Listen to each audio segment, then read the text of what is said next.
Well, hey everybody, you're with Stuart. Thanks for joining me. If you didn't see the previous video when I picked this machine, here it is. In this video, I bring it back to life. Looks like I hope you like it. Maybe with a bit of luck it's got a Raiden II board in it. That would be cool.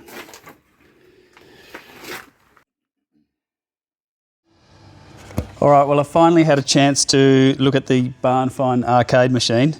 The good news is the Raiden PCB that wasn't working after I tested it has now been repaired.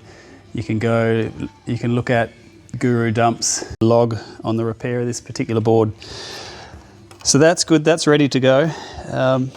But I have actually put power on this machine without a game board in it, and get no neck glow on the tube. So if we come around the back here,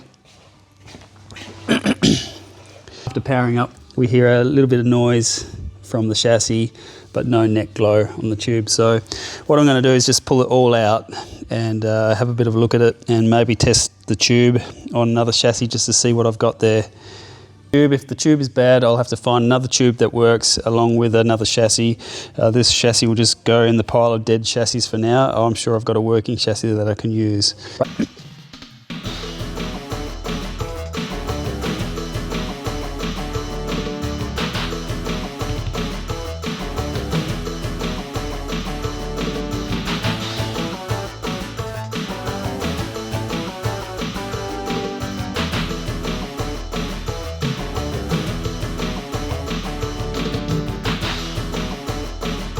Well, it's time to give this thing a thorough clean. I'm gonna have to vacuum it and then wipe a lot of it down. The tube that came out of here, I'm really not sure where that's at. I think I need to get a tester on it because I connected it to another chassis and the chassis blew, so I don't know what that's about. And this chassis, well, that would need a rebuild anyway, so I have other plans for another tube and chassis, which will go into this. But yeah, look at all that. Actually, look. So there's my standard coin or two that comes out of every machine. That's a 20-cent piece. What year is it? It is 1983 or 1984. 1984. But yeah, look at the state of it. So time for a clean up. Clean, wipe, and we'll get another tube and chassis into it, and the Raiden board that's been repaired, in it goes. And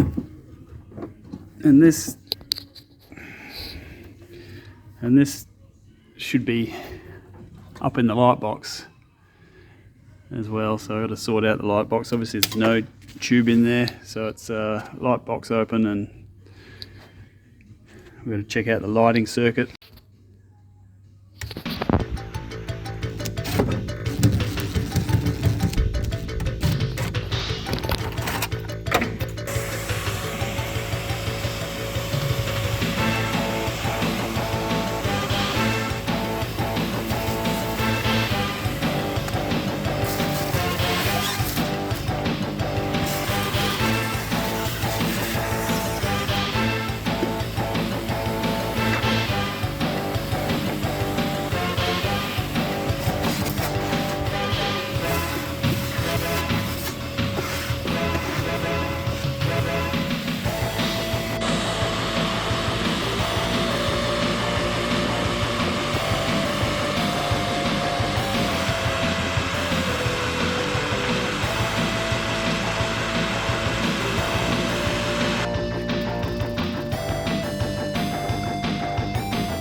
Well, here's my test rig. I've got a Variac, which is adjusted down to about 220 volts at the moment, stepping down with my step down transformer, which would normally give me 110, but a lot of them with a 240 volt supply end up giving me over 120. So let's drop down.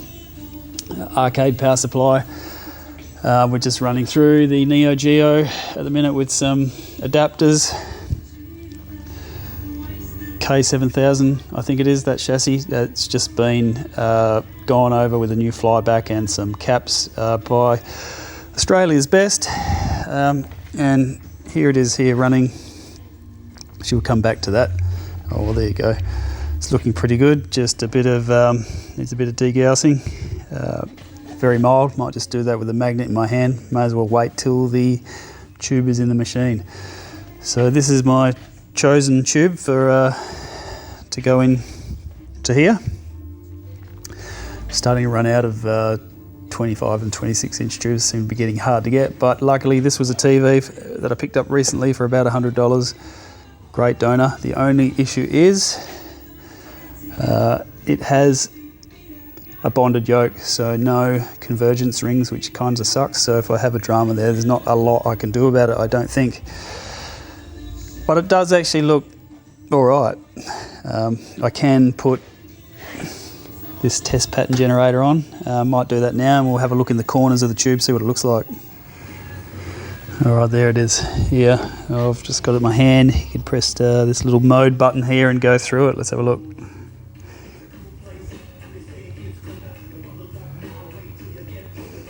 It's definitely a good tube. Everything's set pretty close as it is.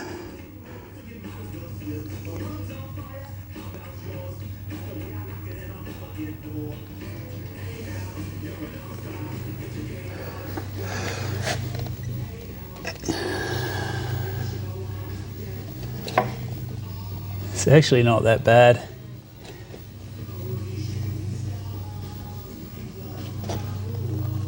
Just out in the corners it starts to look a bit ordinary, but it's definitely not the worst thing I've had.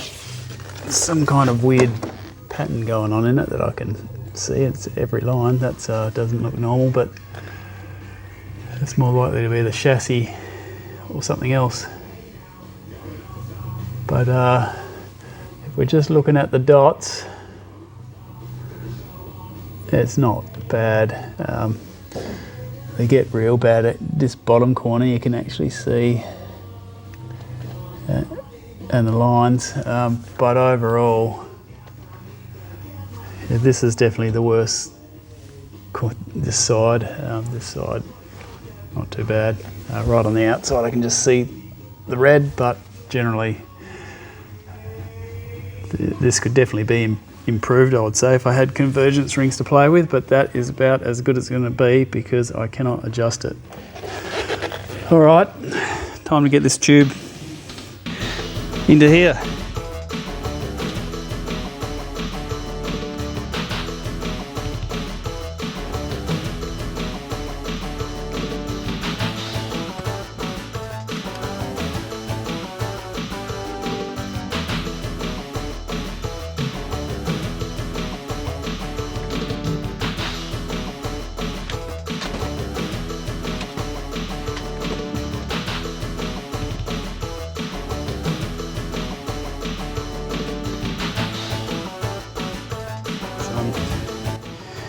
The wire connectors on the micro switch here for the joystick are broken off, but I'm going to just plug it in and test now because probably something else is wrong with the control panel as well, another button or something, so we'll find out what else might be wrong or not working, or any other micro switches that are bad, and I'll change them all at once. Yeah, so one, no making contact anymore. I don't know why that would be. I haven't touched it, unless the micro switches are actually not loose, and they're not. It's the old style button, by the way, as you can tell. This is the only button that's actually working. Oh, no. No, that doesn't work either.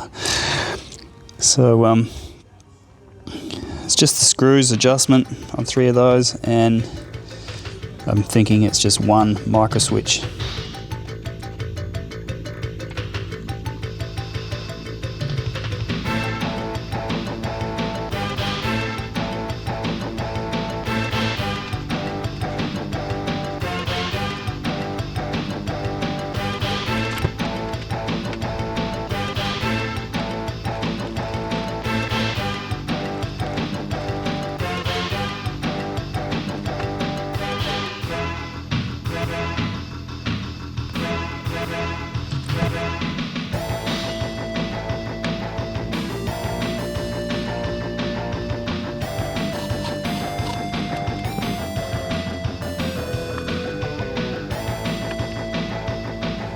And a couple of the small items on the hit list is just to replace this service switch which is missing, which is just really a credit button. Someone's actually mounted it up in here, and I will just leave that.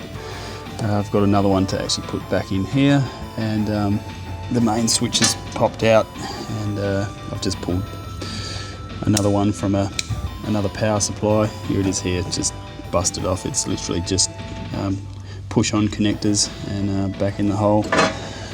And then just got to remove this, and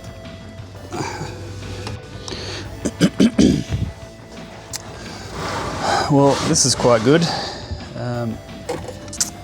So just got to plug back in this control panel.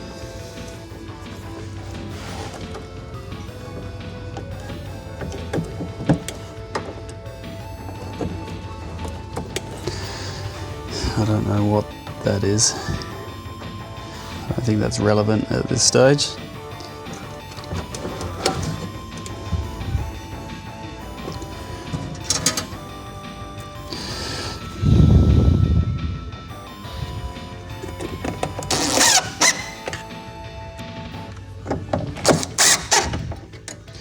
And I've just got to do a quick power supply check to make sure that I've got around 5.1 volts before I put in this repaired game board. Raiden.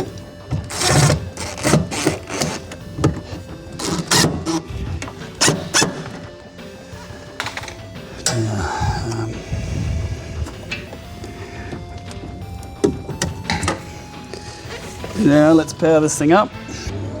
Got a fan at the back, and the marquee light is on, so I don't need to replace the starter. So just replacing the fluoro tube at the top has fixed that. I think this credit board looks a bit ordinary, not that I'll be using it, but it is a part with this electronic coin mech.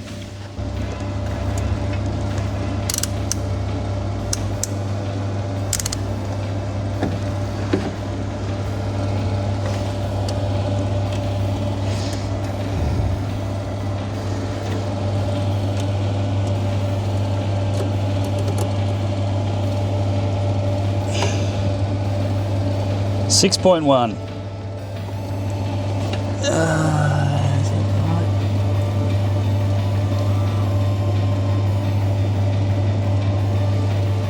Gee, 6.1's a worry.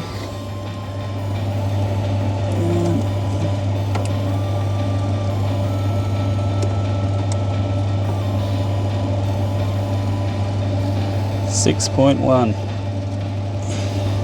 All right, I'm gonna have to fix that. See if we can do that now.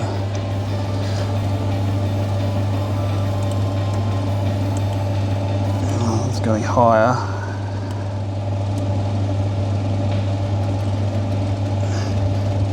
Always got to check that. You don't want to send in 6+ to your newly repaired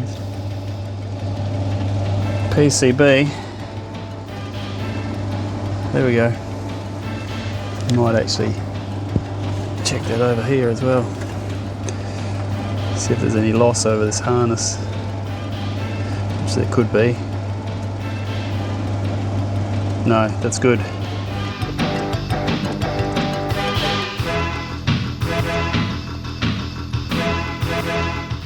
A lot of these generic cabs had these kind of locks fitted afterwards, probably done by the operator back in the day, so I've got to actually cut that off now because I don't have a key to get at the screws. And finally, just to replace the cam locks, so front and back door.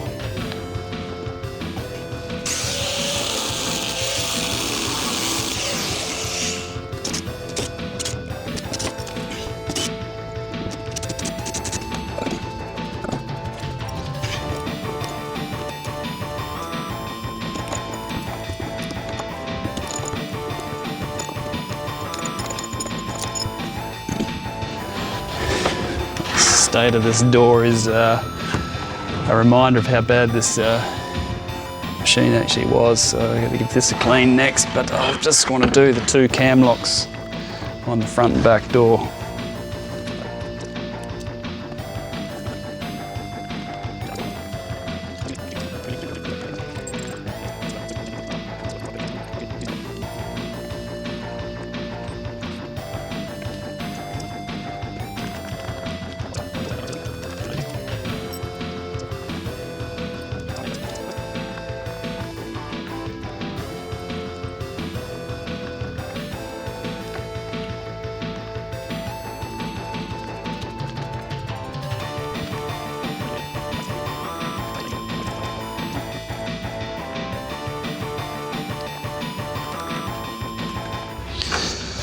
Alright, machine is unplugged. Never get complacent with electricity, especially high voltage. You know, what's the best orientation for this would be that way. Or do you want to be able to, I guess this has got a removable back door, so, and you can lean around while you turn these pots, so. But once it's up against the wall, you probably prefer it to be that way. So you can maybe lean in through the front and adjust the flyback, but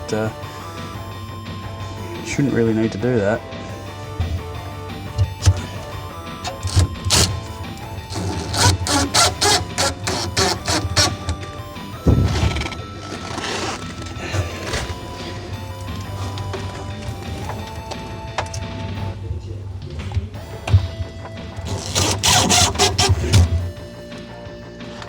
Okay.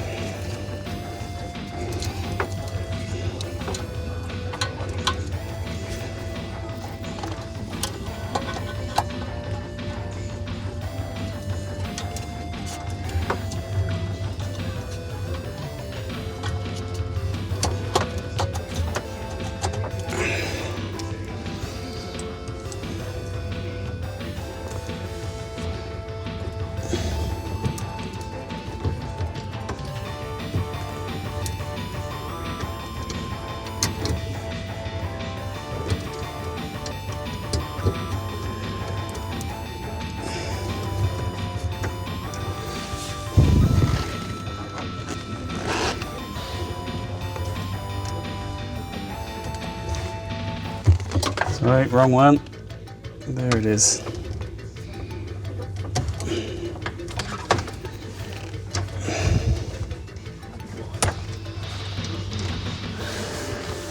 All right. This D-gauss doesn't reach either, so lengthen that and join the round.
And lastly video, I just had to knock this thing up to go into the LAI harness. It's pretty standard. It had to be pretty long to run across the bottom. Then I'll have to cable tie it up. We'll come up the side there. Some cable ties.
Okay, let's try that.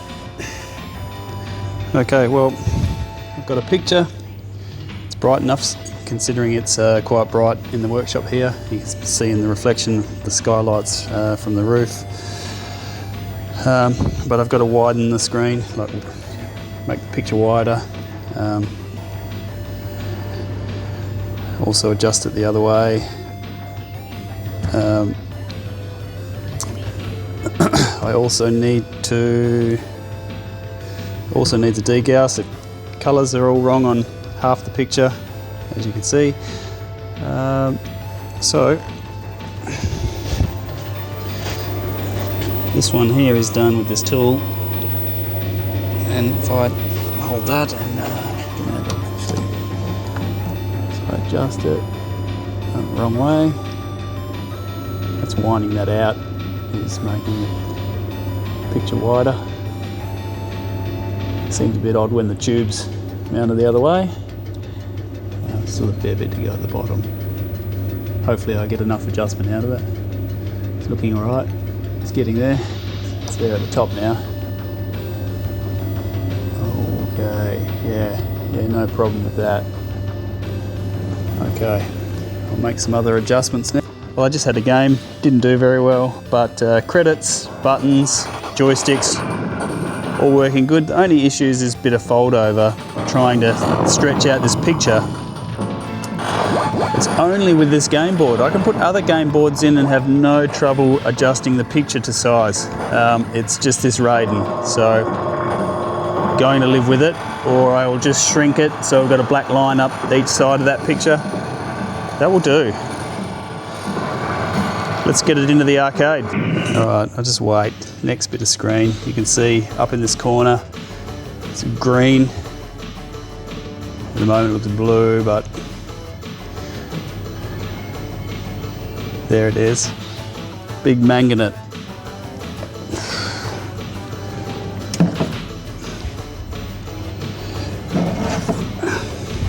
Gone.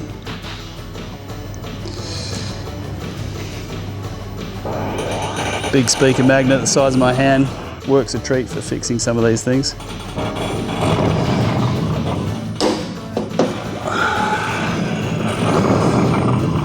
So that looks good now. Hopefully it won't come back.